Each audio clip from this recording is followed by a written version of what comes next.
Malapit na. Malapit nang masira ang ulo ni Claire Castro kay Sara Duterte.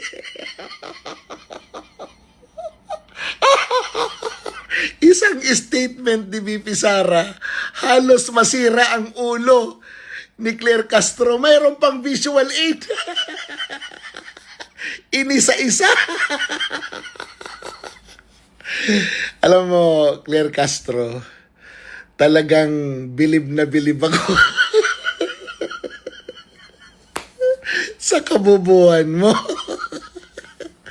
Alam mo, yung intelligence community, pagdating sa terrorism, mahirap talaga yun. Alam mo bakit? Kasi nga, ang mga terorista, mga profesional yan. Talagang tagong-tago ang kanilang paghahanda at talagang kukunti lang ang nakakaalam. Ang sinasabi ni Vice President Sara Duterte, mga estudyante ito eh. Ha? Mga high school itong estudyante na ito. Hindi ito makakapagtago ng sikreto. Diba? Hindi ito mga profesional na katulad ng mga terorista. Huwag mong ikumpara. Tanga. Tsaka mga eskwelahan lang ito.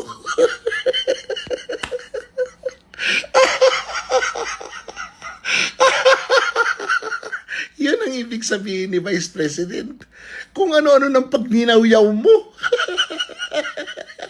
Sumasabog na ba yung utak mo sa galit? Napipikon ka na ba? Kaya bumababa ang trust rating sa Pangulo dahil sa dami ninyo, iisa lang ang kalaban ninyo. Si Vice President Sara lang. Nabubuang na kayo. Mga hinayupak kayo. Nagnakaw na nga kayo na maraming pera. Simpleng bagay lang, hindi nyo pa maintindihan. Oy! Magpatingin ka na. Malapit na malapit na. Kwento ko lang sa inyo.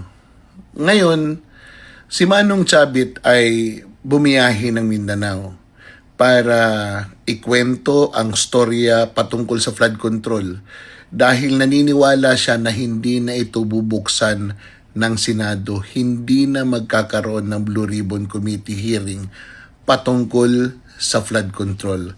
At kung magkaroon man, ito ay moro-moro na lang. So minarapat niya na yung kanyang mga nakalap na ebidensya, yung kanyang eksperyensya ay ibahagi niya sa Mindanao para malaman ng mga tao sa Mindanao dahil hindi ipinapublish ng mainstream media ang kanyang istorya na siya na mismo ang magdala sa mga taga Mindanao at ipaalam yung kwento tungkol sa mga nangyaring flood control anomaly sa Ilocos Norte. So, kung titingnan nyo, malaking sakripisyo ito para sa kanya. Pero dahil gusto niya na lumabas ang totoo at china-challenge niya yung gobyernong ito, nakasuhan si Martin Romualdez, si Chis Escudero, si Joel Villanueva, at syempre, si Sandro Marcos. Sa mga anomalyang nangyari, alam niya na hindi mangyayari yon at mangyayari lang yon kung hindi na sila ang nakaupo sa posisyon. Kaya sa ngayon, ito lang muna ang pwedeng magawa ng isang Manong Chavit at tinutulungan natin siya, sinasamahan natin siya na ipaliwanag yung nangyari na mga proyekto sa Ilocos Norte at sa ibang parte ng Pilipinas sa pamamagitan ng kanyang pakikipag-usap sa mga dati niyang kasama sa League of Municipalities at sa League of Governors. So, ayan, mga classmates. Kaya kasama ko siya palagi at nagkakausap kami at patuloy namin itong gagawin hanggat meron makikinig sa aming kwento tungkol sa flood control anomaly.